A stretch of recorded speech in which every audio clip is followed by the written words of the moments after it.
वार्ता में आने के लिए आज की प्रेस वार्ता जो है, जो हमारे मुख्य प्रवक्ता श्री सुनील सेठी जी लेंगे, वो डेली वेजेस का जो मसला है उसके ऊपर बात की जाएगी, और जो रेडिकलाइजेशन जिसको कहीं ना कहीं इनडायरेक्टली अभी एक हवा दी जा रही है कश्मीर के अंदर, उसके ऊपर आपके साथ हमारे मुख्य प्रवक्ता श्री सुनील सेठी जी बात करेंगे। डॉक्टर ताहिर चौधरी और मैं डॉक्टर अभिजीत जसरोटिया भी इसमें रहूंगा। साथियों, आज की इस प्रेस वार्ता में आपका स्वागत है।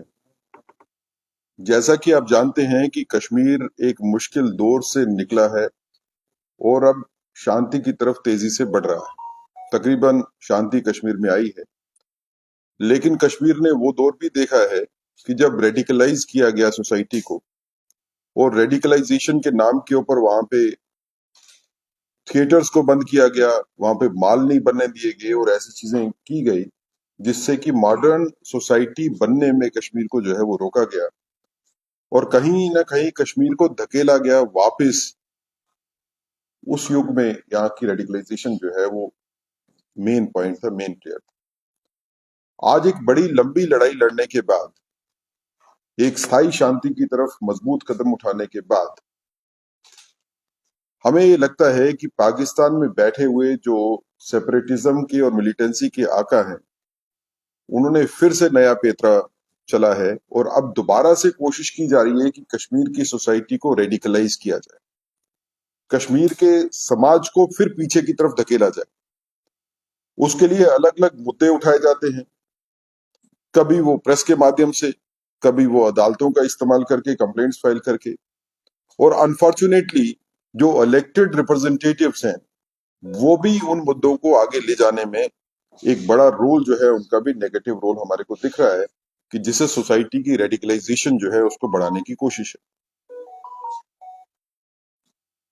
भारतीय जनता पार्टी ये समझती है कि कश्मीर का भविष्य दृढ़ टूरिज्म के ऊपर, एक मजबूत इकोनॉमी के ऊपर टिका हुआ है। आप टूरिज्म और रेडिकलाइजेशन एक ही जगह पे नहीं बोल सकते। टूरिज्म और रेडिकलाइजेशन एंटीथीसिस है, एक दूसरे के अगेंस्ट है, एक दूसरे के पूरक नहीं। आप बाकी पूरे हिंदुस्तान के लोगों को, पूरी दुनिया के लोगों को इनवाइट करते हो कि टूरिस्ट के नाते आप कश्मीर में आइए, लेकिन बात करते हो सोसाइटी को उसके साथ ही रेडिकलाइज करने की, फिर पीछे लेके जाने की। तो ये दोनों चीजें इकट्ठी नहीं चलेंगी। कश्मीर के समाज को और कश्मीर के वो पॉलिटिकल जमात और नॉन पॉलिटिकल जमात को समझना पड़ेगा कि कश्मीर को आगे बढ़ना है, और कश्मीर को अगर आगे बढ़ना है तो वो जो सभ्य समाज जैसे बाकी सब आगे बढ़ रहे हैं उसी तरीके से, उसी ढंग से हमारे को आगे बढ़ना पड़ेगा। दूसरी बात जिसके ऊपर हम चर्चा करना चाहते हैं वो है डेली वेजर्स का मुद्दा। डेली वेजर्स का मुद्दा काफी सालों से चर्चा में भी है, और डेली वेजर्स लगातार ये कोशिश कर रहे हैं कि उनकी रेगुलराइजेशन जो है वो हो, और उनको गारंटी हो रेगुलराइजेशन की। भारतीय जनता पार्टी ने भी अपने मैनिफेस्टो में ये चीज रखी थी कि अगर हम इलेक्शन जीत के गवर्नमेंट बनाएंगे तो हम सिस्टमेटिक ढंग से रेगुलराइज करेंगे सारे के सारे डेली वेजर्स, कंट्रेक्चुअल एम्प्लॉइज और बाकी जो लोग जो है अस्थायी रूप से जो काम करते हैं। और तकरीबन इसी तरह का मौकफ जो है वो नेशनल कॉन्फ्रेंस के मैनिफेस्टो में भी था। लेकिन आज जब डेली वेजर्स रेगुलराइजेशन की बात करते हैं तो उनको रेगुलराइजेशन की बात न करके उनको सिर्फ लॉलीपॉप दिया जाता है कि हम कमेटी बनाएंगे जो 1 साल तक जो है वो फैसला करेगी। और उसका रिजल्ट ये हुआ कि डेली वेजर्स, अब जैसे पीएचई वाले हैं, वो थ्रेट करते हैं कि हम हड़ताल कर देंगे। आप समझिए कि पीएचई वाला डेली वेजर अगर हड़ताल करता है तो पूरी की पूरी सोसाइटी को कितना नुकसान होगा, कितनी कष्ट जो है वो सोसाइटी को झेलने पड़ेगी। तो Bharatiya Janata party national conference government को कहती है कि आप इन डेली वेजर्स के साथ इमीडिएटली वार्ता कीजिए। पीएचई के डेली वेजर्स जो एजिटेट कर रहे हैं और कहते हैं कि हम हड़ताल करेंगे, इससे पहले कि डैमेज हो जाए, इनके साथ बातचीत होनी चाहिए। और जो आपने मैनिफेस्टो में कहा था कि आप एक एक्ट पास करोगे रेगुलराइज करने का, उसको एक्ट को पास कीजिए। इसको ठंडे बस्ते में डालने की कोई जरूरत नहीं है, और ये लोगों की आकांक्षाओं के खिलाफ है। तो एक जो कोशिश की जा रही है भारतीय जनता पार्टी की तरफ से, भारतीय जनता पार्टी की सेंट्रल गवर्नमेंट की तरफ से, एलजी एडमिनिस्ट्रेशन की तरफ से, कि जम्मू कश्मीर में स्थायी शांति की स्थापना हो, टूरिज्म को बढ़ावा मिले, इंडस्ट्री यहाँ पे एस्टेब्लिश हो, इन्वेस्टमेंट्स यहाँ पे आए, उसको कहीं ना कहीं धक्का लगाने की कोशिश जो है वो लगातार रूलिंग पार्टी की तरफ से की जा रही है। हमें इस बात के ऊपर भी बड़ा अफसोस है और गंभीर चिंता है कि मंत्रीगण और और रूलिंग पार्टी के मेंबर्स लेजिस्लेटिव असेंबली में और लेजिस्लेटिव असेंबली के बाहर भी ये बात करते हैं कि वो इंडस्ट्रियल हाउसेस जिनको जगह अलाट हुई है उनसे जगह वापस ले लो। एक चिंता का विषय है, एक डर का माहौल पैदा करने की कोशिश है, क्योंकि इन्वेस्टमेंट सारी की सारी जो है अगर आप देखेंगे तो उसमें ज्यादातर इन्वेस्टमेंट जम्मू खित्ते में आई है, और आप इंडस्ट्रियल इन्वेस्टमेंट को अगर क्वेश्चन मार्क में लेके आओगे तो आगे भी काफी देखने को मिला कि काफी इंडस्ट्रियलिस्ट जो है वो डर के माहौल में यहाँ पे आने में राजी नहीं है। जिन्होंने कमिट किया है यहाँ पे इंडस्ट्री लगाने के लिए वो भी भागने की कोशिश कर रहे हैं। तो कुल मिला के हमारी नेशनल कॉन्फ्रेंस गवर्नमेंट से ये डिमांड है कि जो लोगों के साथ आपने वादे किए थे उन वादों को पूरा कीजिए। जो आपने टाइम बाउंड वादे किए थे उस टाइम बाउंड में ही पूरे होने चाहिए, और आप अपनी पार्टी लीडरशिप, आपके एमएलए और आपके बाकी जितने लीडर्स हैं उनको कहिए कि कश्मीर की सोसाइटी को रेडिकलाइज करने वाली कोई बयानबाजी न करें, और ऐसे बयान भी ना दें कि जिससे इन्वेस्टमेंट जो आई है जम्मू कश्मीर में वो जम्मू कश्मीर से इन्वेस्टमेंट जो है वो वापस हो जाए। सर कोई क्वेश्चन आता है? आपने कहा कि संजय जो है वो रेडिकलाइजेशन से करना हो दोबारा से करना होगा, मगर असेंबली में देखना चाहते हैं कि आपने अपने इंटरेस्ट स्टोरी जो है वो आप कुछ एग्जांपल करना चाहिए। नहीं, देखें, रेडिकलाइज सोसाइटी करने का मतलब है कि सोसाइटी के ऊपर बंदिशें लगाना। अगर कोई बंदिश जो है वो पंजाब में नहीं है, यूपी में नहीं है, मुंबई में नहीं है, और आप सोचते हो कि वो बंदिश जो है वो कानून के हिसाब से या कानून के बगैर जो है वो जम्मू कश्मीर की सोसाइटी के ऊपर लगा दे, तो वो रेडिकलाइजेशन की बात है। समाज इकट्ठा मूव करता है, कश्मीर के समाज को भी बाकी भारत के समाज के साथ मूव करना पड़ेगा। मैं सोच की बात करता हूँ, ऐसी सोच जो समाज को वापस धकेल दे, वो मुझे लगता है कि एक क्वेश्चन जो है वो स्ट्रेटेजी है, ये नई स्ट्रेटेजी है, क्योंकि रेडिकलाइजेशन होने के बाद दोबारा कोशिश होगी सेपरेटिज्म और मिलिटेंसी को लाने की। रेडिकलाइजेशन इज स्टेप वन, ये पहले हमने 90s में भी देखा था, ऐसे ही शुरू हुआ था। फिर साहब मेरा सवाल है अब डेली वेजर के लिए, जैसे मैंने बहुत बारी कवर भी किया आपका, आपके मुख्यालय में आपने बहुत सारे आश्वासन दिए, इवन के रविंदर रैना ने भी आश्वासन दिया कि आओ बैठा रहा, आपकी बात जो है ना हम सुनेंगे, कमेटी बनाएंगे, आपने भी बहुत सारी कमेटी बनाई, कुछ नहीं हुआ 10 साल से। और तो उन्होंने ये भी इल्जाम लगाया ओवर सीएम चीफ मिनिस्टर ने कि 520 जो था एक प्रोसेस था जिसको मौजूदा पिछली सरकार जो है की प्रशासन की सरकार थी उसको रद्द कर दिया गया, इसको जीरो से शुरू किया गया। देखिए, मैं तो कल की बात नहीं करता हूँ, मैं आज की बात करता हूँ और उस कल की बात करता हूँ जो आने वाला है। जब मैनिफेस्टो बना, इलेक्शन में हम गए, असेंबली के काल में मैनिफेस्टो तैयार हुए दोनों पार्टीज की तरफ से, नेशनल कॉन्फ्रेंस और बीजेपी में। बाकियों की बात नहीं करता हूँ क्योंकि हम ही दो पार्टी है मेन पार्टी से।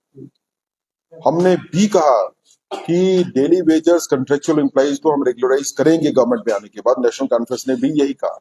अब तो गवर्नमेंट बन गई, तो मैं तो नेशनल कॉन्फ्रेंस को आईना दिखाना चाहता हूं कि ये आपका मैनिफेस्टो है।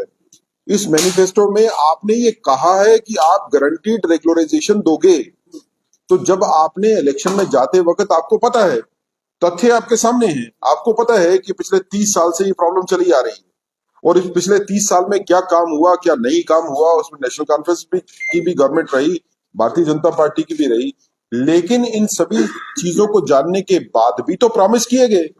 तो आज मैं ये कहता हूं आपको कि नेशनल कॉन्फ्रेंस ने अगर इलेक्शन मैनिफेस्टो में ये प्रॉमिस किया था कि हम टाइम बाउंड मैनर में गारंटीड रेगुलराइजेशन देंगे, तो आज आपकी गवर्नमेंट बन गई है, आप उस गारंटी को क्यों फॉलो नहीं करते हो? सेठी साहब 2014 की बात करें, ललकार है, मैंने भी कवर की थी, वहां पे स्टेज पे नरेंद्र भाई मोदी ने ये कहा था कि हमारी सरकार आए हम जो है डेली वेजर को पक्का करेंगे। आपने भी वादा किया था। देखिए, मैं तो आपको आज भी यही बात कर रहा हूँ संधू जी। इस असेंबली में मैनिफेस्टो हमारा था ही यही कि अगर हम गवर्नमेंट बनाते हैं जम्मू कश्मीर में तो हम डेली वेजर्स को गारंटीड रेगुलराइजेशन देंगे। लेकिन गवर्नमेंट बनी है नेशनल कॉन्फ्रेंस की। आप क्या गवर्नमेंट ऑफ द डे है उसको इस चीज के लिए माफ कर दोगे कि पीछे ये काम नहीं हुआ? वो जानते हुए कि पीछे काम नहीं हुआ तभी तो गारंटी दी थी। डायरेक्ट वे में तो बीजेपी की सरकार है ये जम्मू कश्मीर में, देखिए, गारंटी जो पिछली सरकार है एलजी की। आप कॉन्स्टिट्यूशनल पोजीशंस को समझना होगा। जो सरकार जम्मू कश्मीर में है जो रेगुलराइजेशन करवा सकती है वो यूटी गवर्नमेंट है। रेगुलराइजेशन की गारंटी देना, रेगुलराइजेशन के लिए कानून बनाना ये एलजी साहब के अख्तियार में नहीं है, ये यूटी गवर्नमेंट के इख्तियार में है। इसीलिए हम कहते हैं कि आपको जो गारंटी आपने दी है जानते पूछते हो। नेशनल कॉन्फ्रेंस जब इलेक्शन में गई थी तो नेशनल कॉन्फ्रेंस को पता था कि अगर हम गवर्नमेंट में बनेंगे तो हमारे पास कौन से इख्तियारात हैं। उन्हीं इख्तियारात को नजर रखते हुए नेशनल कॉन्फ्रेंस ने गारंटी दी थी कि हम रेगुलराइज करेंगे। अब तो आपको याद दिलवाना चाहते हैं कि ये आपकी गारंटी थी। आज अगर पीएचई के डेली वेजर्स थ्रेटन करते हैं कि हम हड़ताल कर देंगे, सड़कों पे आ जाएंगे और कल बाकी डिपार्टमेंट वाले भी आएंगे, तो इससे पहले कि वो सड़कों के ऊपर आ जाए और लोगों की जिंदगी को परेशानी हो, हम चाहते हैं कि नेशनल कॉन्फ्रेंस उनके साथ डायलॉग में एंटर करे और उनको गारंटी दे जो उन्होंने काम करना है। संधू साहब बात मैनिफेस्टो में था कश्मीरी पंडितों का 3rd पॉइंट कि हम लोग कश्मीरी पंडितों को वापस घाटी में लेके जाएंगे। सरकार नहीं बनी, लेकिन ना ही बजट में बात की गई और ना ही उन्होंने अपना वादा जो है वो किया हुआ पूरा किया और ना ही सदन में विस्थापित कश्मीरी पंडितों की बात जो है नेशनल कॉन्फ्रेंस के इकलौते भी नेता ने नहीं उठाई। देखिए, कश्मीरी पंडित समाज को वापस में कश्मीर में ले जाने की बातें तो हर पार्टी करती है, मैनिफेस्टो में ये चीजें रखी जाती हैं, लेकिन वही पार्टी जब गवर्नमेंट में आती है तो उस मैनिफेस्टो को फॉलो नहीं किया जाता। लेकिन अगर भारतीय जनता पार्टी गवर्नमेंट में नहीं भी आई जम्मू कश्मीर में, भारतीय जनता पार्टी खड़ी है कश्मीरी पंडित समाज के साथ।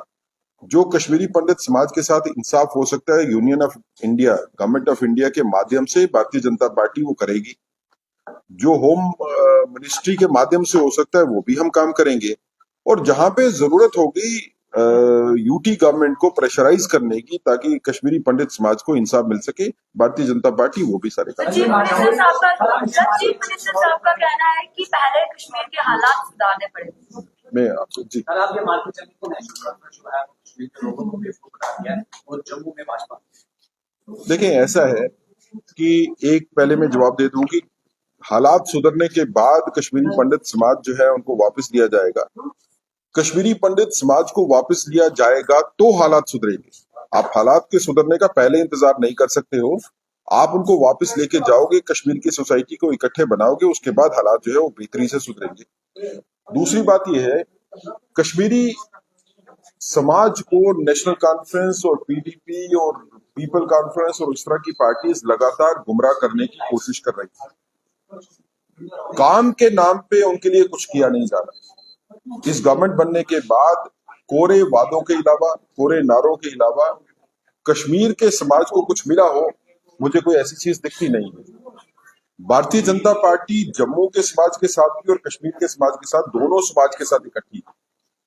जिस समाज की हम नुमाइंदगी करते हैं उसके साथ भी इकट्ठे हैं, उसके साथ भी खड़े हैं। और जिसकी नुमाइंदगी भारतीय जनता पार्टी आज नहीं करती, कल करेगी, हम उनके साथ भी खड़े हैं, उनके अधिकारों के लिए भी सजग है। जहां पे अपोजिशन के रोल की बात होगी, भारतीय जनता पार्टी का रोल, चाहे वो लेजिस्लेटिव असेंबली के अंदर हो या लेजिस्लेटिव असेंबली के बाहर हो, वो एक कारगर अपोजिशन का रोल रहेगा। कारगर अपोजिशन का मतलब होता है कि वो अपोजिशन जो गवर्नमेंट की नाकामियों को, गवर्नमेंट की जो गलतियां हैं उसको दिखाए, उजागर करे, सिर्फ इसलिए नहीं कि हमको मीडिया में आना है और स्टेटमेंट देनी है, बल्कि इसलिए कि गवर्नमेंट समझे कि वो कहां पे गलत कर रही है और अपने आप को सुधारे। हमारी तो कोशिश ये है कि गवर्नमेंट से जो गलतियां होती है, गवर्नमेंट की गलतियों को बताया जाए ताकि वो गलतियां सुधर सके। अल्टीमेटली काम भारतीय जनता पार्टी होगी, नेशनल कॉन्फ्रेंस होगी, जो भी गवर्नमेंट में होगा उसको लोगों की बेहतरी के लिए काम करना चाहिए। ऐसी भारतीय जनता पार्टी की सोच है।